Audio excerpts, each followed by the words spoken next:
Bago po tayo magsimula ay manalangin ulit tayo. Salamat Panginoon sa gabing ito na kayo po ang patuloy na nanguna sa amin. Salamat sa mga bagay na aming nararanasan sa pang-araw-araw. Dalangin po namin Lord na patuloy mo po kaming gabayan, patuloy mo po basbasan ang bawat isa sa amin, ang mga mananampalataya Panginoon sa kanilang kasari-sariling tahanan. Ikaw po ang patuloy na gagabay sa kanila. Patuloy mo po sila bigyan ng kagalakan Panginoon sa panahon ng ganitong na pandemic. Salamat sa kapangyarihan na iyong kamay Panginoon na lagi nakasubaybay sa amin. Lord, ang dalangin ko po sa iyo, patnubayan mo po ang iyong mga salita sa aming puso, sa pakinig ng bawat isa. Gabayan niyo po Panginoon, ito ay maging pagpapala sa aming buhay, maging tunay na kagalakan ng aming puso ang salita mo na aming mababahagi sa gabing ito Panginoon. Salamat sa kontrol ng iyong banal espiritu sa buhay namin. Patuloy mo po kami ingatan, maging ang buo naming bansa, buo naming kababayan Panginoon, lalo tigit doon sa may mga karamdaman. Lord, patuloy mo po silang hipuin sa iyong mapagpalang kamay. Patuloy mo po idampi ang iyong kapangyarihan sa kanila, Panginoon, na madama nila ang kagalingan na nagmumula sa iyo. Salamat ng maraming Panginoon, sa gabing ito, sa pangalan ni Jesus. Amen. Salamat sa Panginoon sa gabing ito. Salamat sa kanyang kabutihan sa buhay ng bawat isa. Salamat sa mga bagay na ating nararanasan sa pang-araw-araw nating buhay. Ngayon po ay araw ng pananalangin natin sa Panginoon. At ako, ang topic ko po ay Jesus Christ the same forever. Ito po ay matatagpuan natin sa Hebrews 13:8. Salamat sa Panginoon dahil sa Kanya lahat ang bagay. So, titingnan natin ang topic na ito na si Jesus ay pareho kahapon, ngayon at magpakailanman. Kung paano si Jesus siya ay magkapareho kahapon, ngayon at magpakailanman, walang dahilan na siya ay magbago. Siya ay Diyos na nagkatawang tao, na buhay sa sanglibutan at namatay. Pero Diyos siya na hindi nagbabago. Tayong tao ay namuhay ng mabuti at di mabuti. Noon ang kasalanan ay lumitaw sa mundo, ay automatic na tinularan natin na sa halip na ang Diyos ang ating tularan. Kaya napakahirap talaga na tayong lahat ay dumaraan sa mga ganitong panahon, sa mga ganitong mga pagsubok sa buhay natin. So, ang sinasabi po doon sa Hebrews, sa Hebreo, He is the same yesterday, today, and forever. Siya po ay hindi siya nagbabago, kahapon, ngayon, at magpakailanman. Siya po ay pinapanalanginan natin o pinapanggalingan ng ating pananampalataya na nasa Kanya. Lahat ng kapangyarihan magligtas sa kasalanan at tagagabay sa atin tungo sa eternal future, sa panginaharap natin, yung eternal natin, yung buhay na walang hanggan, ay siya po ang may hawak noon. At nagpapatuloy siya na siya ay ating tagapagligtas. Forever ho yan. Kaya walang hanggan po ang kanyang kapangyarihan. Hindi po nagbabago yun, kundi lalong pinagyayaman niya ang kanyang pag-ibig sa atin. Kaya pinanindigan niya po ang kanyang sinabi na I will never leave you. At yun po ay forever. Pinangako niya noon, pinangako niya ngayon, ay magkapareho lang ho.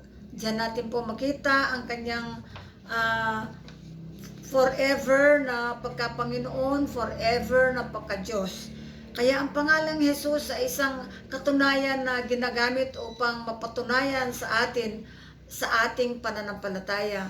Yun po ang dahilan kung bakit tayo may pananampalataya, dahil sa ating Panginoong Jesus. Kung makikita po natin sa Psalms 102 verse 27, ngunit sabi dito, ngunit ikaw rin at ang mga taon mo'y hindi nagwawakas.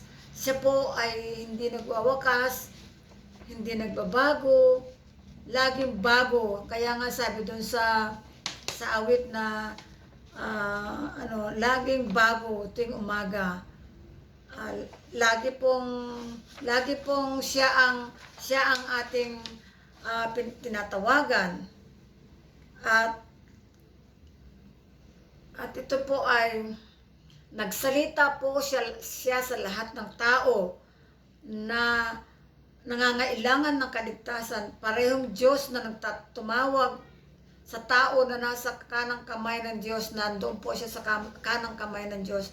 Siya po yung nagsilbing tulay natin para makapunta tayo sa langit. Ang sabi dito po sa John 1:1-12, in the beginning was Christ, and Christ was with God. Ang personal relation niya sa Diyos ay perfect. Unity. Nagkakaisa po sila. And in the Holy Trinity, sa kanyang pagkamatay, sa kanyang pagkabuhay, sa kanyang pag-akyat muli sa langit, siya ay perfect Diyos. Perfect harmony po sila. Talagang tumpak na tumpak, maganda, perfect na perfect ang kanilang pagka-harmony sa Panginoon. Kaya noon, nung pagtanggap natin sa Holy Spirit sa buhay natin, ay tinanggap din natin ang Panginoong Hesus. Holy Spirit, Panginoong Hesus na Diyos Spirit, Father and Son, tinanggap din natin yung Ama at Anak. Father and Son, nung tayo ay may Holy Spirit sa buhay natin. Kaya maliwanag sa Hebrew na tinatawag na anak ang Diyos. Sabi dito sa John 1:12, kaya ang lumikha ng universe, langit at ang lupa ay ginawa sa kanyang kamay. Ang pagkakilala ay stable or permanent, hindi po nagbabago. At dito ay hindi katulad natin po na kumisan pagka tayo ay luma na, pagka marumi na damit natin, nagbibihis tayo at nagbabago. Pero ang Diyos ay kailanman hindi nagbabago. Napapatunayan niya po yan sa ating buhay na kung tayo ay merong mga nararanasan natin sa buhay, meron tayong nadarama, katulad sa panahong ito, marami tayong madarama ng mga pagbabago sa buhay natin. Nandyan yung pandemic, nandyan yung magkukulong tayo sa 14 days.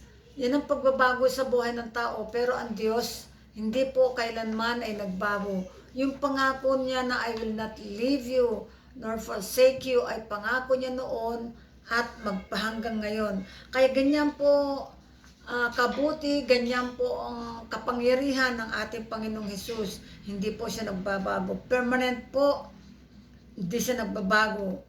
At ang kapangyarihan ng kanyang salita ay walang pagkakaiba. Ito po ay base sa mga doktrina ng Word of God. Na ito ay sinasabi, pinapahayag na si Jesus lamang ang ating kaligtasan. Si Jesus lamang makikita yung ating faith, yung pananampalataya natin, kay Jesus lang natin matagpuan. Kay Jesus lang nating pagkakaloob o tatanggapin ang faith. Kaya ito po ay sinasabi sa banal na kasulatan. Kaya kung titignan po natin ang Hebrews 13:8, ay siya po ay the same. Wala pong pagkakaiba. Kaya purihin ang Panginoon dahil po sa mga sandaling ito ay kahit sa buhay natin po, sa ngayon marami tayong mga nararanasan sa buhay, nandyan yung kalungkutan, at ang Panginoon ay kasama natin sa anuman, sa kalungkutan man o sa kaligayahan man, naroon ang Panginoon.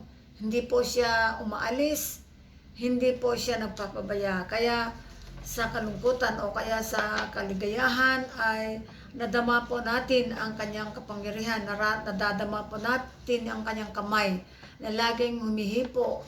Kung tayo po ay may karamdaman, hihingi tayo sa Panginoon, dinidinig po tayo ng Panginoon. Lahat ng bagay po ay ating magagawa sabi ng Panginoon doon sa nagpapalakas sa atin.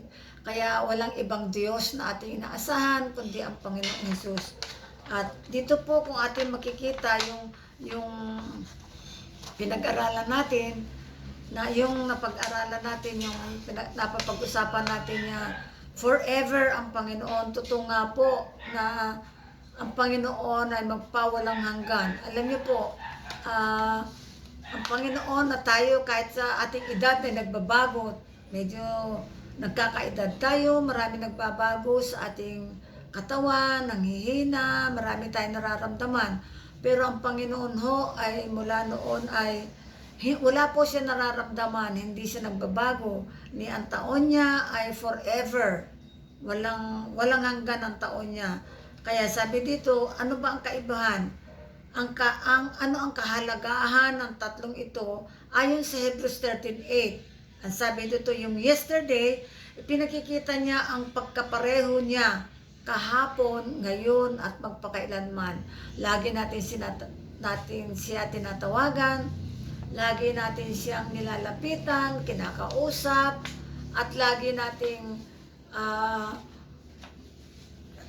pinapadalanginan sa lahat ng mga sa lahat ng mga prayer natin. So sabi dito, today, ngayon po ay meron tayong fellowship with Him. Lagi po tayong nasa Kanya, pagka tayo nagbabasa ng salita ng Panginoon, pagka tayo nananalangin, lagi natin nakakausap. Kaya wala pong pagbabago noon. Kaya hanggang ngayon ay meron tayong fellowship with God. Kaya sa kanyang mga salita ay nakikipag-usap tayo. Kaya tuwing babasahin po natin ang salita ng Panginoon, today, mamaya, o kahit kailan, ay forever ho yan. Today, ngayon, magpakailanman. So, ang kanyang salita, yung nagiging kaaliwan natin sa lahat ng mga problema na atin nararanasan. Kaya salamat sa Panginoon.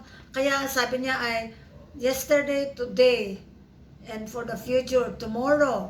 Dahil lahat ng pag-asa natin ay walang hanggang kaligtasan. Lahat po yung pag-asa natin ay nasa Panginoon. Hindi po tayo nangangailangan ng anumang klaseng kaligtasan, kundi nag-iisa lang po ang Panginoon na nagbibigay sa atin ng kaligtasan. So wala pong hanggan yun. Kaya tama yung sabi sa Hebrews na forever yung pag-ibig niya sa atin, hindi nagbabago. Kahit nung sa panahon ni Saul, nung tinawag niya si Saul ay hindi nagbago ang kanyang kaisipan, hindi siya nagsisi. Kaya He is the same yesterday, today, and forever. Kaya pagpalain tayo ng Panginoon, purihin ang Diyos sa munting salita na ating naibahagi sa oras na ito.